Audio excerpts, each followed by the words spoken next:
মমতা বন্দ্যোপাধ্যায় তৃণমূলে থাকবেন না। এবার মমতা বন্দ্যোপাধ্যায়, যিনি তৃণমূলের আবিষ্কারকর্তাদের মধ্যে একজন, তিনি কি করছেন? তিনি তৃণমূলের বিরুদ্ধেই প্রচার করবেন। সোনিয়া গান্ধীর সঙ্গে কথা বললেন, রাহুল গান্ধীর সঙ্গে কথা বললেন, ভাইপোও কথা বললেন এবং দুজনে মিটিং করলেন। যে মিটিংটা চলেছে তারপর দুজন মিলে ছবি তুলেছেন, পেছন দিকে গান্ধীজির ছবি। কিন্তু গান্ধীজিও হয়তো ছবিটির মাধ্যমে বোঝাতে চাইছেন, এ কার হাতে দিয়ে গেলাম কংগ্রেসকে, এভাবে 12টা বাজিয়ে দিচ্ছে।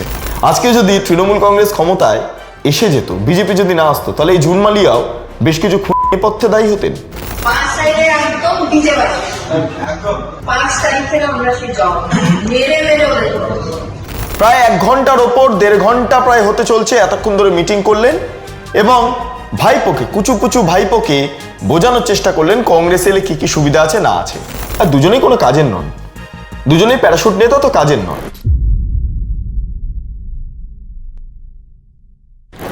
দুজন রাজনৈতিকভাবে নাবালক, একজন কুচু পুচু ভাইপো আর সোনামোনা পাপ্পু, অর্থাৎ রাহুল গান্ধী এবং অভিষেক বন্দ্যোপাধ্যায়। একদম প্যারাশুট নেতা যাকে বলা হয়, প্যারাশুট নেতা তারা মিটিং করলেন। প্রায় 1 ঘন্টার ওপর 1.5 ঘন্টা প্রায় হতে চলছে, এতক্ষণ ধরে মিটিং করলেন এবং ভাইপোকে, কুচু পুচু ভাইপোকে বোঝানোর চেষ্টা করলেন কংগ্রেস এলে কি কি সুবিধা আছে না আছে। আর অন্যদিকে দাঁড়িয়ে ভাইপো আসতে চাইলেন না কলকাতাতে, কারণ এলেই তো সিআইডি। কোর্টে আপাতত যাওয়ার চেষ্টা করছেন, রক্ষা কবচ পাওয়ার চেষ্টা করছেন। কিন্তু ভাইপো বুঝে গেছেন, যদি কংগ্রেসে এই মুহূর্তে জয়েন না করেন তাহলে পরিস্থিতি খারাপ হতে পারে। এই মুহূর্তে আপনারা জানেন যে রাহুল গান্ধী অভিষেক বন্দ্যোপাধ্যায়কে প্রস্তাব দিয়েছেন সাধারণ সম্পাদক করার, যদি কংগ্রেসে তিনি চলে আসেন। অন্যদিকে সোনিয়া গান্ধী মমতা বন্দ্যোপাধ্যায়কে প্রস্তাব দিয়েছেন সর্বভারতীয় সহ সভাপতি করে দেওয়ার। মমতা বন্দ্যোপাধ্যায় তৃণমূলে থাকবেন না। এবার মমতা বন্দ্যোপাধ্যায়, যিনি তৃণমূলের আবিষ্কারকর্তাদের মধ্যে একজন, তিনি কি করছেন? তিনি তৃণমূলের বিরুদ্ধেই প্রচার করবেন। তৃণমূলের নেত্রী তৃণমূলের বিরুদ্ধেই প্রচার করবেন এবং যে সে নেত্রী নন, ইনি তৃণমূল সুপ্রিমো মমতা বন্দ্যোপাধ্যায়। কি অবস্থা! দলটা যে ভেঙে গেল, প্রতীকটা মমতা বন্দ্যোপাধ্যায়ের কাছে থাকছে না। যে সমস্ত অ্যাকাউন্টসগুলো রয়েছে, টাকার অ্যাকাউন্ট, বিপুল পরিমাণ টাকা, সেগুলো অন্যের হাতে চলে যাবে। মমতা বন্দ্যোপাধ্যায় মেনে নিতে পারছেন না। সেই কারণের জন্য কষ্টে দুঃখে দিল্লিতে কাটিয়ে এলেন, সোনিয়া গান্ধীর সঙ্গে কথা বললেন, রাহুল গান্ধীর সঙ্গে কথা বললেন, ভাইপোও কথা বললেন এবং দুজনে মিটিং করলেন। কিন্তু এই মিটিংয়ের একটা টুইস্ট দেখবেন, সেটা হলো নির্দিষ্টভাবে যে মিটিংটা চলেছে তারপর দুজন মিলে ছবি তুলেছেন, পেছন দিকে গান্ধীজির ছবি। গান্ধীজিকে আমরা প্রত্যেকে সম্মান করি, কিন্তু গান্ধীজিও হয়তো ছবিটির মাধ্যমে বোঝাতে চাইছেন, এ কার হাতে দিয়ে গেলাম কংগ্রেসকে, এভাবে 12টা বাজিয়ে দিচ্ছেন। এবং এটা নিয়ে সোশ্যাল মিডিয়া জুড়ে মিমও ভরে গিয়েছে। এই মুহূর্তে দাঁড়িয়ে সৈকত নিয়োগী তিনি লিখছেন, গান্ধীজি মনে মনে নাথুরাম গডসেকে ধন্যবাদ দিচ্ছেন আজকের দিনটা তাকে দেখতে হচ্ছে না বলে, না হলে বাংলার এই নাটক দেখার জন্য আজ পর্যন্ত নিশ্চয়ই তিনি বেঁচে থাকতেন। যাই হোক, আরেকজন লিখছেন শুভম মণ্ডল, তিনি লিখছেন রাহুল গান্ধীর দিকে মহাত্মা গান্ধীও তাকিয়ে ভাবছেন, এ কার হাতে কংগ্রেসকে ছেড়ে দিয়েছে দল। সত্যি কথা, রাহুল গান্ধীর হাতে কংগ্রেসকে ছেড়ে দেওয়ার ফল আজকে গান্ধীজির ছবিটি দেখে আমার সত্যিই মনে হচ্ছে এই কংগ্রেস দলটি একসময় গান্ধীজির পাশাপাশি নেতাজি সুভাষচন্দ্র বসু থেকে শুরু করে হেন কোনো মনীষী নেই যে করেননি। আর আজকে কংগ্রেস এই চোর, এই তোলাবাজ, কয়লা খেকো, বালি খেকো, জঙ্গল খেকো, দুর্নীতিবাজ, হিন্দু নিধনকারী এক নেতাকে নেওয়ার চেষ্টা করছেন। অবাক লাগে ভাবতে, অবাক লাগে। এই হচ্ছে পুরনো তৃণমূল, যে তৃণমূলকে এই মুহূর্তে কংগ্রেস নিজেদের অভ্যন্তরে টানার চেষ্টা করছেন। এই হলো কংগ্রেসের অবস্থা, এই হলো কংগ্রেসের অবস্থা। রাহুল গান্ধী, সোনিয়া গান্ধী আজকে কংগ্রেসটাকে কোন জায়গায় নিয়ে যাচ্ছেন বুঝতে পারছেন।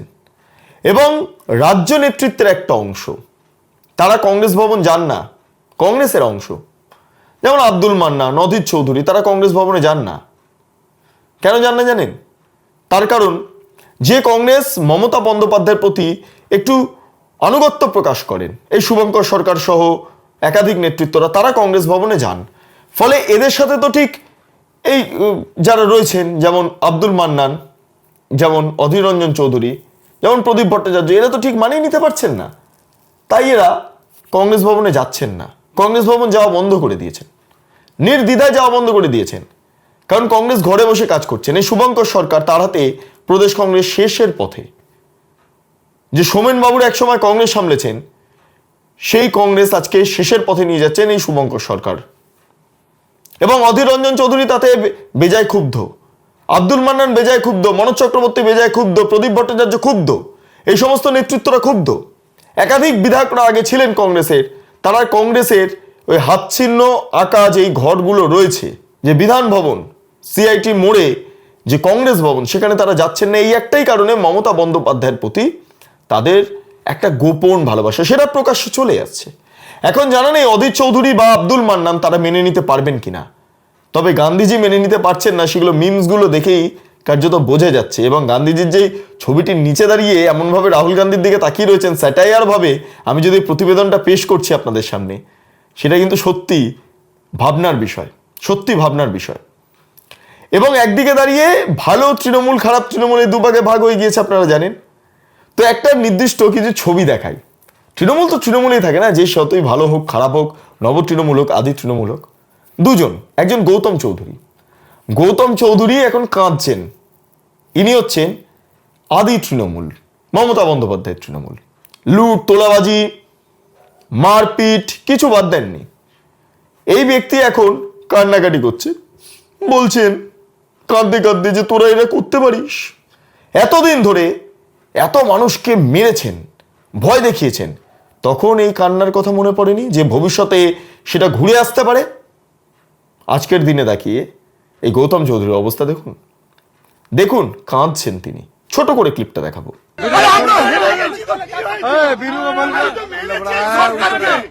আরে মানুষ ভালো কাজ করুক, থাকতে দেবে না তারা। আপনারা দেখলেন গৌতম বাবুর অবস্থা। এবার নব তৃণমূল, যারা ভালো করতে চান, মুখ্যমন্ত্রী শুভেন্দু অধিকারীর প্রশাসনিক সভাতে তাকে দেখা গিয়েছেন, কিন্তু তিনি যখন একদম পুরনো তৃণমূল মানে বাজে তৃণমূলের সঙ্গে ছিলেন, তখন তার মন্তব্য শুনবেন। অভিষেক বন্দ্যোপাধ্যায় ঠিক বলেছিলেন না, ডিজে বাজাবো, ডিজে বাজাবো। ডিজেটা কিরকম জুনমালিও বাজাতে পারেন, একবার দেখুন, শুনুন। 5 সাইডে একদম ডিজে বাজে,